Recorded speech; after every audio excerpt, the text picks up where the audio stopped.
EDT always called it Chapin drafting. I called it the cube in tribute to the deck. Cube means a lot of things to me. Welcome to the Tranquil Domain. Today we're going to discuss our favorite way to play Magic, Cube. If you don't know what Cube is, it's a format where someone makes a set of cards specifically to be drafted. Most people are familiar with Powered Vintage Cube, which is where you take about the 500 most powerful cards in the history of Magic, put them together and draft them. That's what we play when our friend group gets together to play Magic, and that's what's most popular online. You can build a cube out of your own collection. You can join the Cube subreddit and talk with other cube builders. You can even buy pre-made cubes online. You can even find proxied power cubes on eBay and Etsy. What we are saying is that Cube is the best way to play, and everybody should get out there and try it. As for where it started, there's a few stories that might be the origin of Cube. We tried our best to track down two main stories that we think culminated in the creation of this game type. It depends on what you mean by it's just like, like if you try to look into the origins of Commander, there's a variety of different people doing things that were part of the DNA of what is now the Commander experience. And it's not that I'm sure there were also people on multiple coasts that were doing similar things. We all played with each other and had different types of parts of the game that we were interested in. I was not part of something that we specifically called Cube, but I'll explain what I was a part of and when, and you tell me if it had anything, because from the beginning, I always was a game designer much more than a player. I designed my first custom Magic set before I owned any Magic cards. And when I started going to Pro Tours, I would always bring custom sets that I had made entirely. And when I went to Grand Prix, when they eventually invented Grand Prix, I would always bring casual formats. Every single time I'd bring one or more formats that I'd made up. And my first, like in Paris in '97, it was the first time they offered me a job at WotC when I eventually turned 18. They said, when you turn 18, there's a job waiting for you. But I brought one of my custom sets and played with Rosewater and Garfield and Finkel and a whole bunch of other people. It was awesome being able to do that. But that specific one's obviously just like a custom set. It didn't really get popularized until like later that summer. The idea, I started doing these curated cubes. I mean, we didn't call it a cube, but a curated set. EDT always called it Chapin drafting. And it would be like it wasn't the 500 best cards or anything. It was like for instance, some of the ones we were doing around the time of, I forget if it's like, might have been Exodus, either Stronghold or Exodus. I think it was Exodus. Involved combos and synergies, and it was like the whole cube.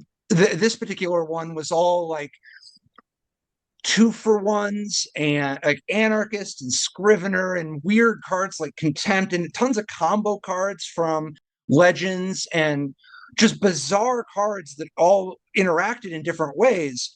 We had already been doing for a while the like play with the best cards stuff in '97, and so in '98 I really started picking up the building these pools and for synergy and getting feedback from people.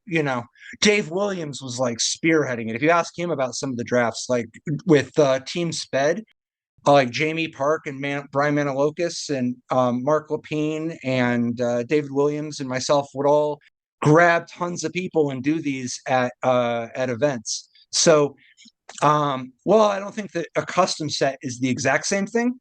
I would make up different formats all the time, and one of them was literally just, here's 360 cards that are curated from, or for whatever it was, that are curated from the game's history, which hits different, in '97, '98, when there just aren't that many cards to choose from.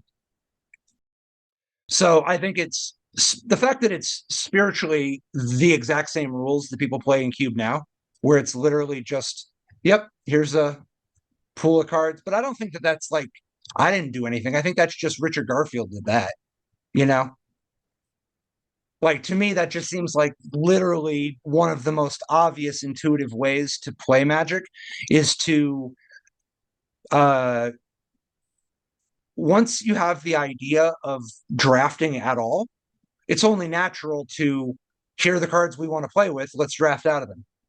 And so to me, it sort of was it's not even so about inventing cube, because to me, I think Richard Garfield did. I think the real credit should go to the people who popularized this approach to play, like the people on the coasts who actually gave it a name and a branding and an identity and helped spread it through the masses, you know? It's not like Commander, where Commander has such weird rules that it has so much personality and soul in a certain sense, whereas the very nature of Cube allows whoever builds the cube to put their personality and soul in it. So yeah, to me, Cube sort of the format itself builds itself. We just were doing it in 97 and 98. Popularizing it and getting people on board with the sort of what makes a good cube experience. I think that those people are why it really caught on and has become ingrained in the culture the way that it is today. I loved Type 1, and then when Draft came out, that was like my second, or I like both. I like Draft and Type 1. So Brian was on the Pro Tour circuit since like 95 to, I don't know, the last one that we played, we'll get to.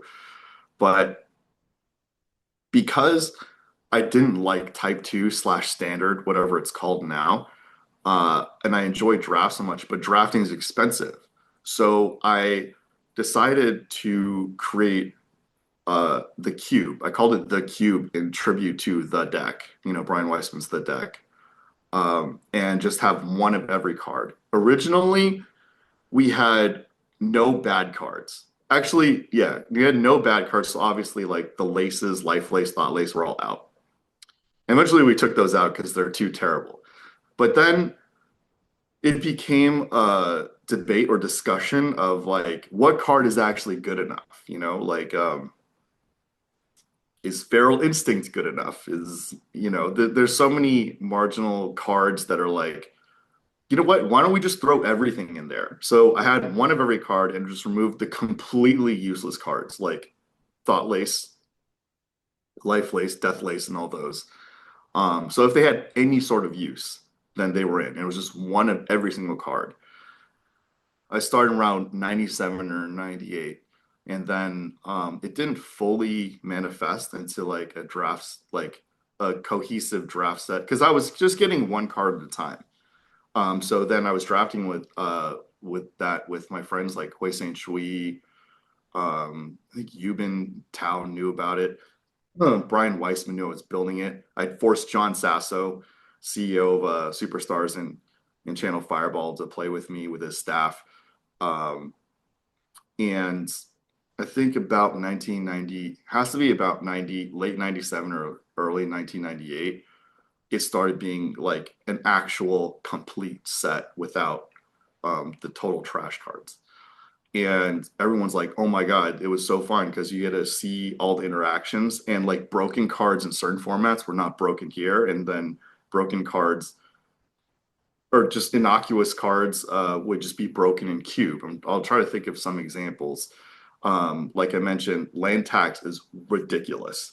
It's just like, it might even be better than Ancestral Recall because it's like, especially if you're going second or you just like time it with the lands, you just land tax, draw 3 land, 3 land, 3 land, 3 lands. Like, and then if you happen to have something to discard cards for effects or like something with hand size, it's just too good. So was it the 2003 World Series? That's when the cube was like 1.5 boxes big. And I would just like lug them around. And then David Williams was there, Noah Boken, Casey McCarroll, Yubin Tao, Jose Shui. Everyone's like, this is so amazing. We drafted like all night. I was going to UC San Diego at the time, so after the World Series, like I went back, and then me, Chris Chiang, and David Fisher and then Brian Weissman comes sometimes, Yuvan Tao comes sometimes, and some other people.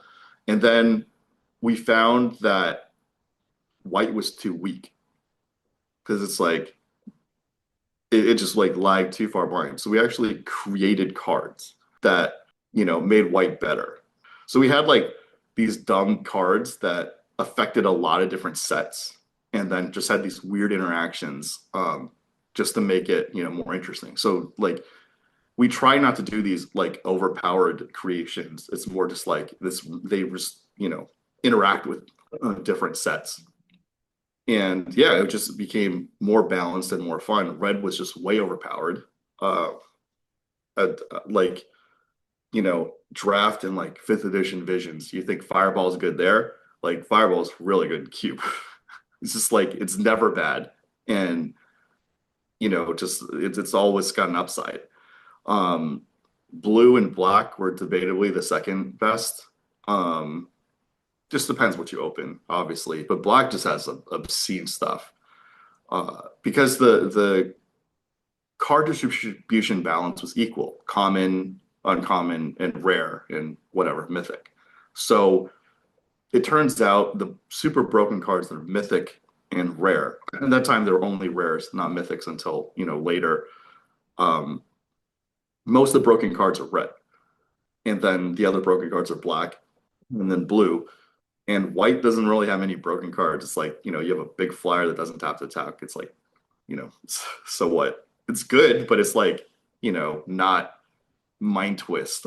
In like draft formats or standard formats or whatever, you know what to expect. In this, it's like anything goes. And you're like, how did you get that card? And then it just even Shivan Dragon becomes exciting again. It's just like turn 6, Shivan. You're like, oh my God, it's just like you just don't expect to see a lot of these cards that have been around the years. And you have a lot of sleeper hits. One of the things in Cube, when you have one of everything, you don't really have a mana curve. So stuff like Great Ogre, actually, it's not that bad. And morphs become like much better because you always have a 3-drop. In a set with all morphs, it's like, okay, whatever, turn 3 morph. But in a set where you're missing mana curve, like morphs just become like incredible because especially something like Exalted Angel, obviously. Yeah, just over the years, we just like played, and I think I stopped in like 2008 or 9 when there were these sets that were like a bunch of gold cards, and we're all just like busy in life. So that's kind of like, for upwards to 10 years, a lot of the old school guys, we just like drafted whenever I was there, but it was my responsibility to like lug these boxes around. But, for the joy of the game, no problem. Cube means a lot of things to me. And you're right that the powered or vintage cube is like what a lot of people think of, and there's some strengths to that, right? It's nice that it's accessible. You can go on Arena, you can go on Magic Online and get into it, and it's like exciting to open power and all of that kind of thing. I think the downside of that, the downside of the powered cube being the forefront, is that it's like not everybody's play style, right? Like the games can be swingy. Sometimes your opponent goes Black Lotus, Minsk and Boo, and you're just dead. You're just like absolutely dead, and the gameplay is like not that impressive. But Cube is as diverse as Magic is. One of the really cool things about Magic the Gathering as a game is that it's actually all of these different formats stapled together. So if you get sick of playing standard, well, now you can like check out modern, and learn a whole new thing, just like have a whole new like passion to sink into and learn all the archetypes and developments and stuff. And Cube is a lot like that. Like you wouldn't think that like CEDH is the only way to play EDH, right? Even though it's the most like high powered and busted and you get to do the most broken things. Um, People have a pretty good understanding that like if you want to play low powered EDH, you can absolutely do that. You can do that with Cube too. There's Pauper Cube, there's Peasant Cube where you're only like dealing with commons and uncommons. And that's less exciting for some because you're not going to open a Black Lotus, but the gameplay is fantastic. A lot of these formats have like I would say pound for pound, like better limited formats than like the actual limited formats that they release. because when you're sculpting a cube, you have this creative idea and you're trying to make like a really good format that's replayable and fun, and you're like sharing this world and this passion with people. And when Wizards does that, they're also doing all of that, and they've got some very talented people putting out new sets. They're also trying to sell cards. Someone that's making a cube isn't trying to sell you cards. They're just trying to share something with you. And my God, is it fun to explore? It's like every time you try out a new cube, it's like watching a new movie or reading a new book or something. It's like a whole new universe. It's a new game. It's a new way to play Magic, and I'll never get sick of it. Uh the first time that I really like realized what cube could be, I was just hanging out at Gen Con, and Eric Klug of Klug Alters came up to me and he was like, "Hey Caleb, we're gonna get some people to cube draft." And I had cube drafted before, but only powered cube, so that was my only association with it, and I enjoyed it. But Klug had these he had a peasant cube, and he had a cube that was only black and white cards, just like completely color restricted, and I had never done anything like that. That was back in like 2010 or something like that, or maybe 2012. And it kind of like opened up my eyes a bit. Like here we are getting like an actual like original thing, an original format, a creative idea, and just getting to go wild with it and try new things and learn and explore. That's I think my favorite part of Magic is the learning and the exploration. Um, CubeCon. CubeCon was developed. It was the idea of Jonathan Brostoff, the late Jonathan Brostoff, fellow Wisconsinite, and it's a local con that happens here in Madison, and it's one of my favorite ways of playing Cube, because what it is there's just like people just submit a ton of cubes, and then people show up and they rank the cubes and how they want to draft them, like their most favorite, their top picks that they're most interested in, and then the algorithm like seats them. And if you don't get in the cube that you most want to get in, if you keep on ranking it highly, you'll get into it later. And then there's all these word of mouths, right? Like you're like talking with people in the lunch line and stuff, and they're like they just had the best time with a cube that you wouldn't have even considered, but they're like talking about what they loved about it, and the mechanics and like how the gameplay was, and like all of a sudden you're hooked and you're like changing your list. You're like, I want to play in that fucking. Let's get in that cube. Um, and then you get to explore it and like see what they were coming from and stuff. It's yeah, it's great. And I've started seeing copycat events. Copycat's the wrong word. Events that are like inspired by that, right? Because like obviously like copycat has like a negative connotation, but this isn't negative at all. Like this, the idea is that more people would do this, right? And there's been a lot of like smaller 64 person events I've seen popping up, even here around the Midwest, and uh, and they've been doing something real similar. Like, you got a variety of cubes for people to try, and then people play a few rounds, and then play a top eight, and it's yeah, that is my ideal way to play cube. Um, but I do like just like getting some friends together and firing up a cube and like talking the shit and having a few beers and relaxing. Casual Magic. Some people have like a giant EDH game. Some people sit around and play poker. Me and my friends, when we're gonna relax and make an excuse to get some folks together, we'll shuffle up a cube.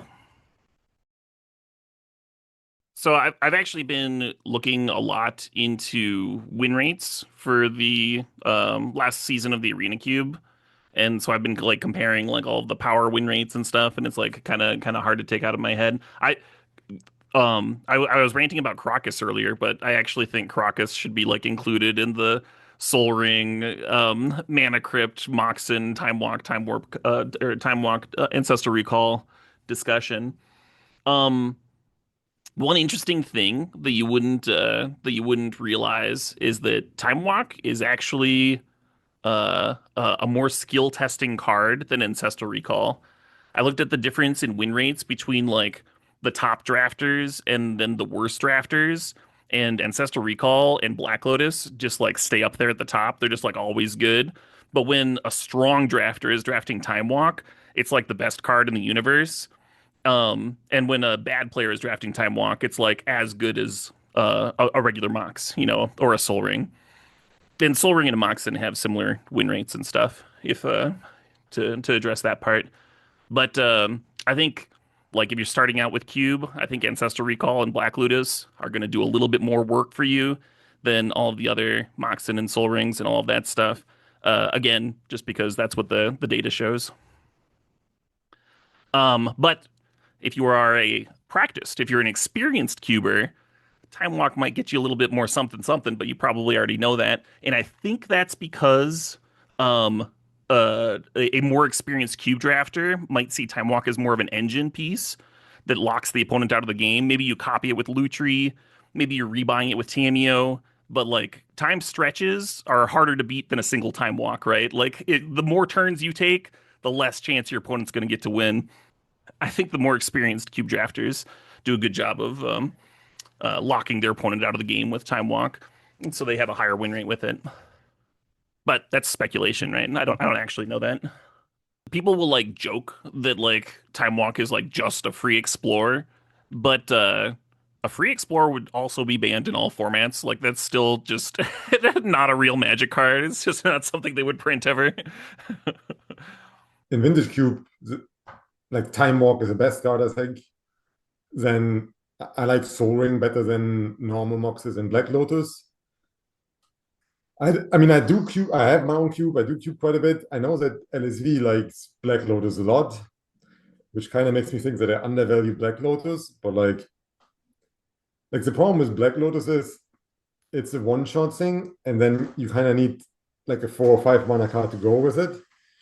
Like to me, it feels like Soul Ring is just a better card because having this, like if that's in the opening hand, it's just crazy. And if you draw it like turn 5, it's still crazy. If you draw Black Lotus turn 5, it usually doesn't do that much anymore. And like these combo decks with with Underworld Breach and Brain Freeze, I mean, that always feels like a pipe dream. It just never comes together. I do think I like Bleemox better than everything because 5 color is one of the best decks. And I mean that thing just enables everything. And yeah, like I think that's probably my pick from like if I open everything, like if I open the pack with like Black Lotus, Soul Ring, Ancestral, and Bleemox, I would just take Bleemox out of that. If there was a Time Walk, I would take Time Walk. I remember conversations about what to do first pick, first pack in Cube, literally dating back to the 90s. I think there's some debate over who first started the Cube format. For me, it was Patrick Chapin. Like Chapin we didn't know to call it a cube, but basically a cube. And I still remember the debate about, what do you first pick? And, people are like, oh, it's Black Lotus, oh, it's Ancestral Recall. And Aaron Forsythe gained more credibility in the eyes of all of the better known pros for saying Soul Ring than anybody I've ever seen. It was just like, Aaron, I mean, he's running Magic these days. Dude's probably made more money off Magic than any pro in the history of the game if you add up all his Wizard salary in like 20 plus years. But Forsythe back in the day was sort of, borderline Pro Tour player. He was known as a writer more than he was known as a player. But like was arguing, oh, it's Soul Ring. He was snapping off Soul Ring. And he was right. I think he was right. A lot of us thought he was right at the time. I'm still a first pick Soul Ring guy. I have been. Like, depending on the cube, like I could imagine a case. I don't think it's Time Vault just because you don't know that you're going to get the combo cards. 5-color Mox is better than any other Mox, right? I don't know. Gleemox is such a bizarre abomination of a card that I'm hesitant to even acknowledge that it's real. I've been a Soul Ring guy all my life. I guess I'm still a Soul Ring guy. Maybe, every color Mox is better than that, but it's really hard to go wrong with Soul Ring. It fits in basically everything. I would say Soul Ring would be my pick.